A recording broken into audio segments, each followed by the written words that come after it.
Ako znie program našej mysle? No ak by som mala povedať pravdu. Znie nejako takto.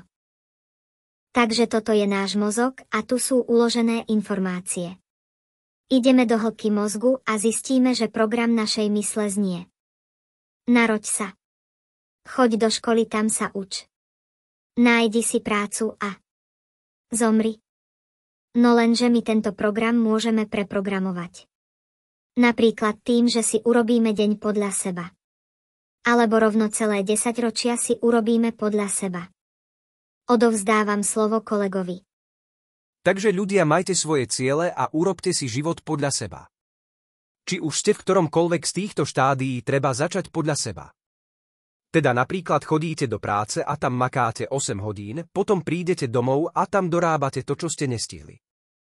So školou je toto isté, idete do školy, tam makáte okolo 6 hodín a potom máte ešte domáce úlohy, ktoré vám zaberú ďalšie 2 hodiny a medzi tým sa ešte musíte naučiť na písmku, čo vám zaberie ďalšie 3 hodiny. Takže ľudia, nerobte to. Naplánujte si deň a choďte podľa toho.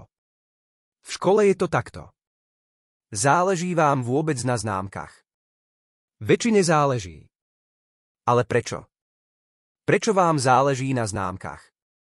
Napríklad na známkach na základnej škole vám záleží preto, aby ste neprepadli a aby ste sa dostali na strednú školu.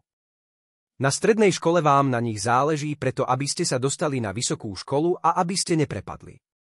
V práci je to preto, aby ste dostali výplatu. Ale aj na to je riešenie. To riešenie znie, že by ste sa mali stať novým riaditeľom novej firmy. To budete môcť pracovať koľko len chcete. No a ako si to len ten deň preprogramujete? V škole napríklad takže učenie nebudete brať ako povinnosť, ale ako zábavu. Keď prídete domov, nebudete tráviť 5 hodín učením, robením domácich úloh a tak. Ale pôjdete napríklad na čerstvý vzduch alebo kam chcete. Nevzdávajte to. Nezáleží na známkach a na tom, či v práci strávite 8 hodín alebo len tretí. Ale záleží na tom, ako veľa si tento život užijeme. Ľudia, prosím, užite si tento život. Ďakujeme za pekné slová. Musím uznať, že si mal 100% pravdu.